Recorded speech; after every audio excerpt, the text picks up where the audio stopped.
Bien. Ben maintenant, D'ailleurs, c'était un 4. je vais laisser la place parce que j'ai assez parlé, je trouve.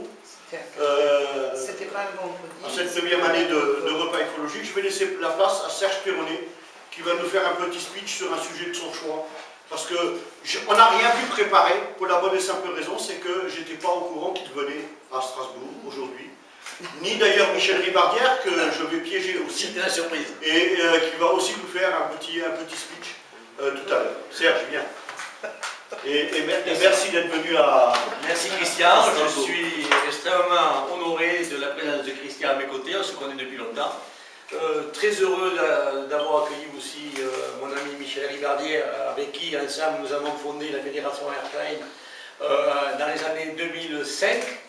Et c'est toujours en activité, nous sommes toujours en activité. Merci Michel d'avoir fait ce voyage pour nous retrouver ensemble. Merci à tout le monde d'être ici présent. Très rapidement, Serge Perronnet, donc, qui suis responsable de repas dans la région du Tarn aussi, et je vais ouvrir prochainement un repas dans le département de l'Aveyron. Voilà. Je voulais, avant d'attaquer un petit sujet, pendant pas longtemps, 10 minutes, un petit quart d'heure, hein, pour occuper la scène, parce que notre ami Michel est là, il nous a préparé quelque chose de très intéressant, je crois. En tout cas, on l'écoutera avec plaisir tout à l'heure. Je veux rajouter deux choses. C'est qu'il y a 9 ans que les repas de Strasbourg sont ouverts, mais notre ami Christian aussi, si nous sommes là, actuellement présents, et si je suis venu, c'est pour fêter un anniversaire, c'est l'anniversaire de Christian Comtesse. C'est 60 ans. Il ne fallait pas le dire peut-être. Une dame, c'est pas élégant, mais un monsieur, on peut le dire. Donc, pour ses 60 ans, on lui souhaite un joyeux anniversaire à tous.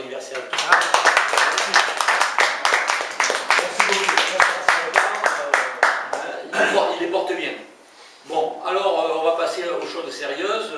Je vais essayer de vous parler. Je n'étais pas prévu, hein.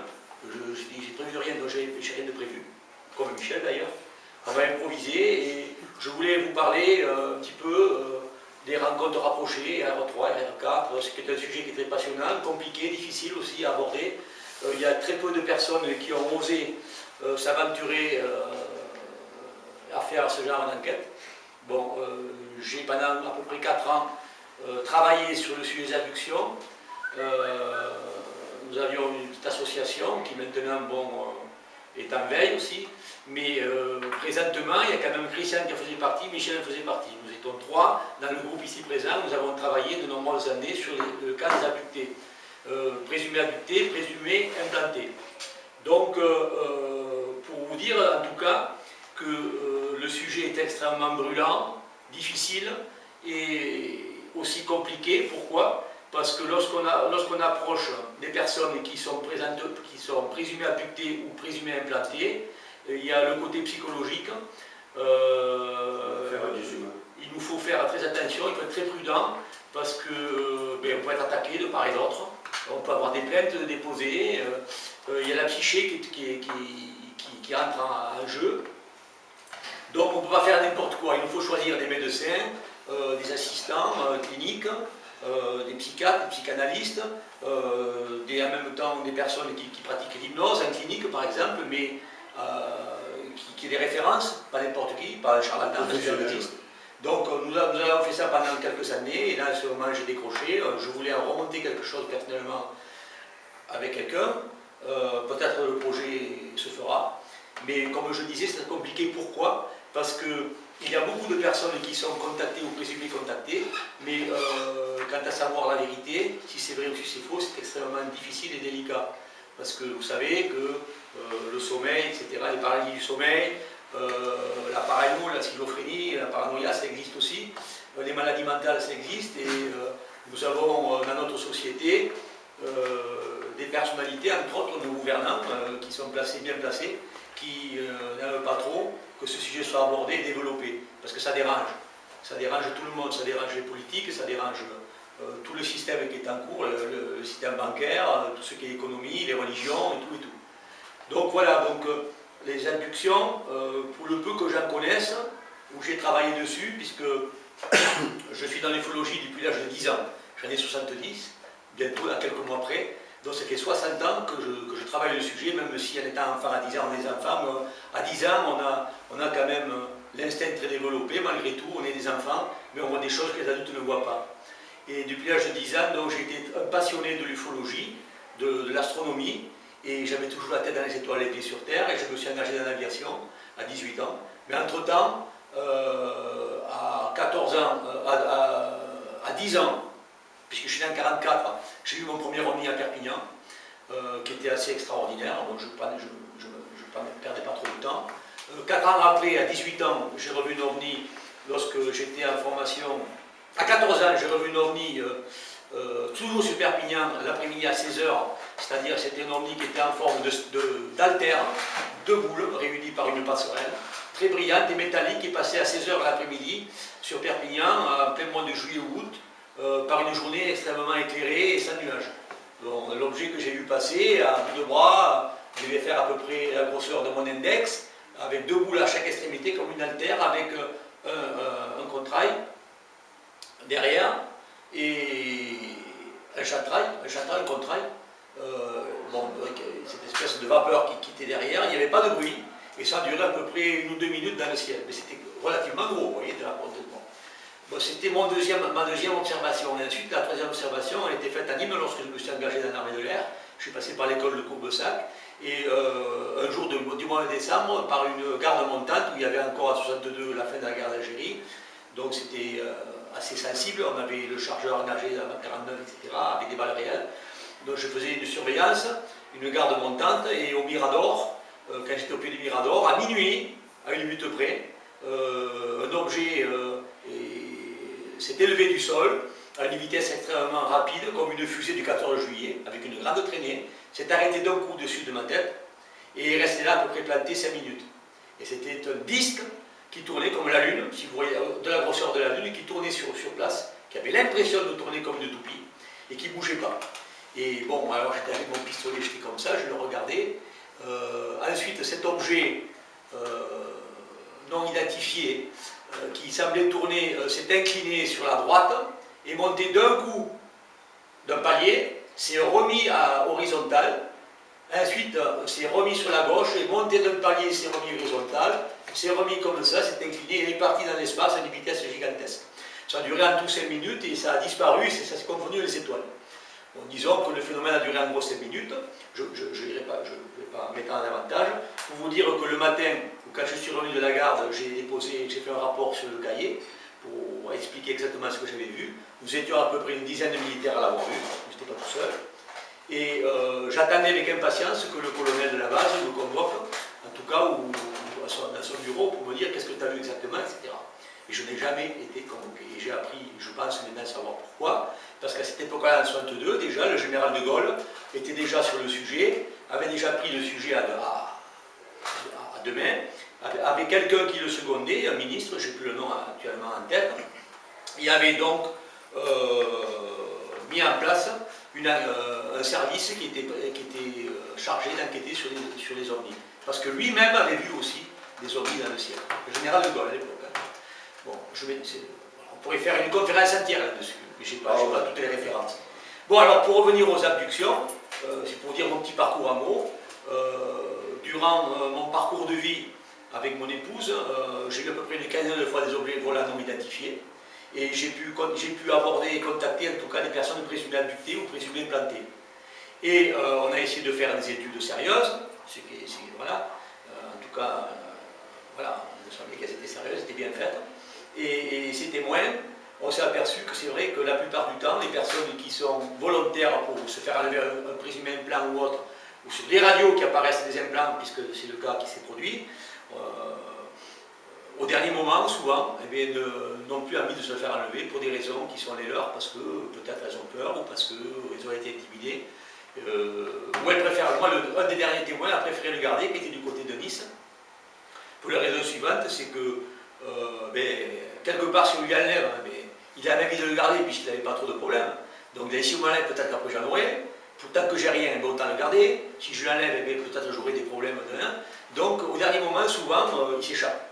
Et c'est là la grosse difficulté, c'est qu'on n'arrive pas, en tout cas en France, en Amérique, il y en a eu, le docteur Lear, etc. Bon, on fait des études, on fait des extractions. Mais en France, bon, mais voilà, on est 60 millions, on n'est pas 250 millions, on est moins nombreux. Il y a moins de témoins, on a moins de finances, on a moins de moyens. Donc, et le gros problème qu'il y a aussi, c'est que pour rassembler des médecins, des psychiatres ou des psychologues qui étudient le phénomène à cœur, parce qu'à cœur ouvert, parce que je dirais, et qui n'ont pas peur, si vous voulez, par exemple, de discuter avec le témoin ou avec vous, c'est très difficile.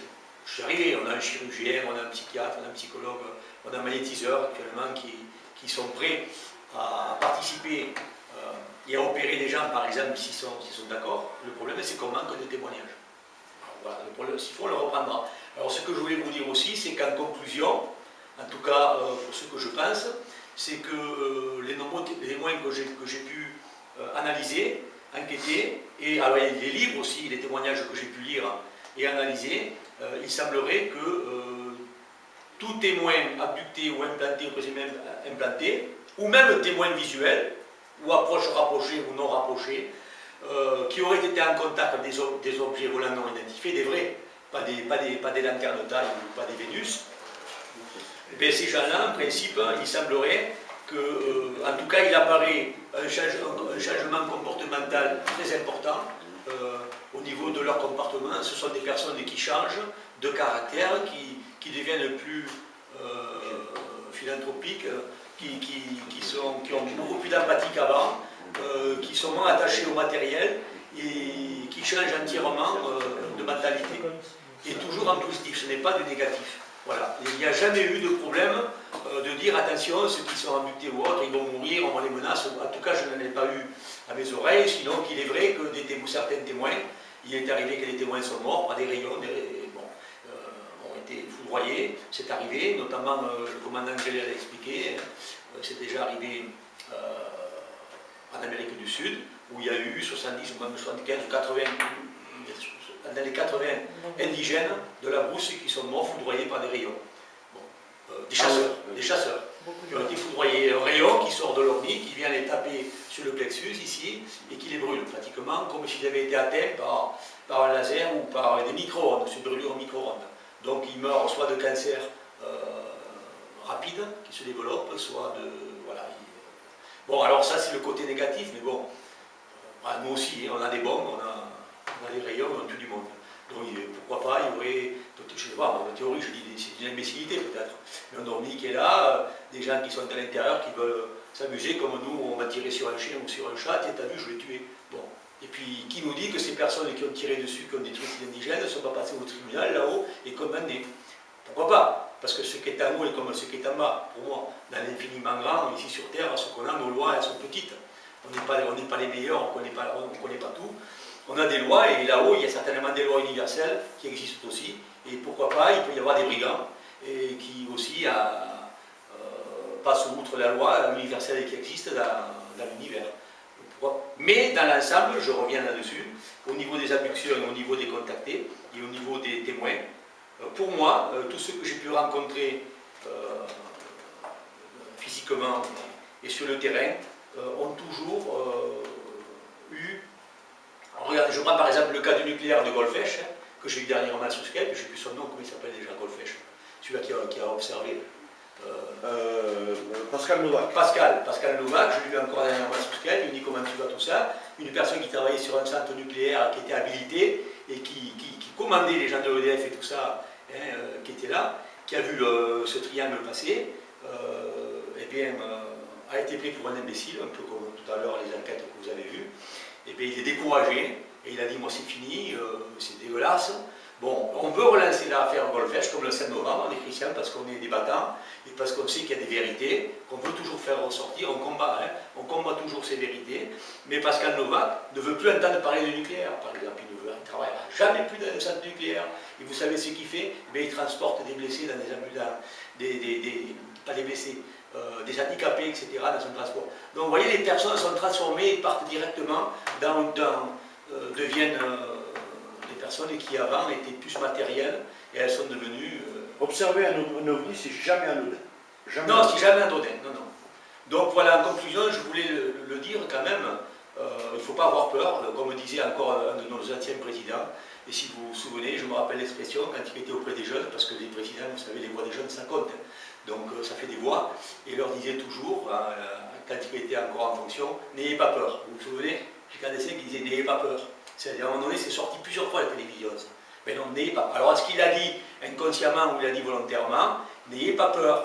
Moi je dis aux gens, quand je les rencontre, quoi que ce soit, quelque sujet que j'expose, c'est important.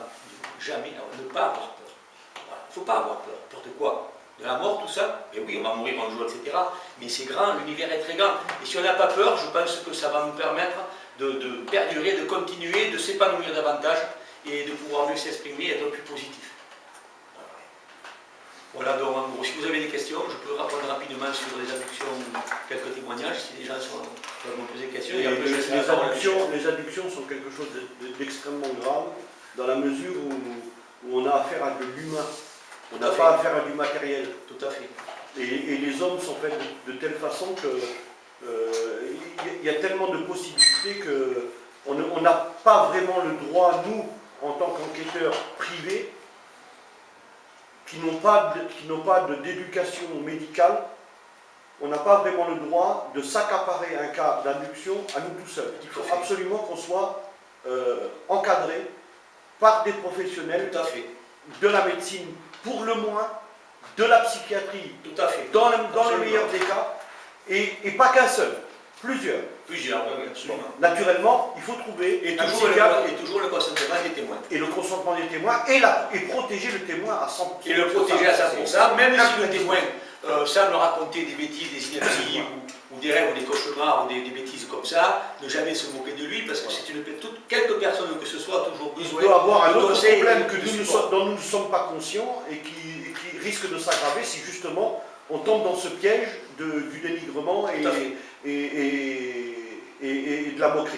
Voilà, alors c'est plus compliqué parce que le témoin qui voit un ovni passer, une étoile ou un avion, bon, c'est matériel ou c'est moins grave. La personne, tandis qu'un témoin qui se dit abducté, qui raconte des histoires où on l'opère, où on lui j'en sais rien, moi, voilà, à travers des outils, etc. Et qu'on se dit t'as rêvé ou t'es pas bien, t'es malade, mais c'est pas bien. Parce que même s'il a rêvé qu'il est malade, eh bien, il faut le soutenir et l'aider jusqu'au bout.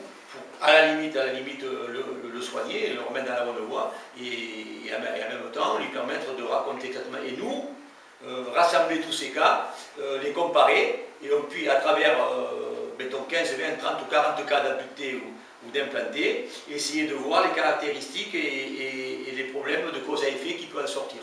Donc on peut retrouver des similitudes aussi. Voilà. À notre âge, on a l'expérience, on sait à peu près de quoi on parle.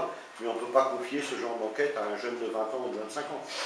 Il y a des gens de 20-25 ans qui ne sont pas des imbéciles ni rien, mais bon, il y a de l'expérience, ça compte quand même. Voilà, l'expérience. On est des vieux coutons, moi je ne suis pas à 70 ans, je ne suis pas un jeune, mais j'ai une expérience. Et puis les jeunes, il faut qu'ils nous relaient. Alexis, on essaie d'aider les jeunes. Mais les jeunes, c'est vrai qu'ils sont prisonniers d'Internet, ils sont prisonniers de technologies maintenant qui sont extrêmement puissantes, avancées et avec beaucoup de personnes qui racontent des âneries, des bêtises, et ils peuvent croire à n'importe quoi et c'est grave. Donc il faut faire très attention. Voilà. Merci Serge. Merci.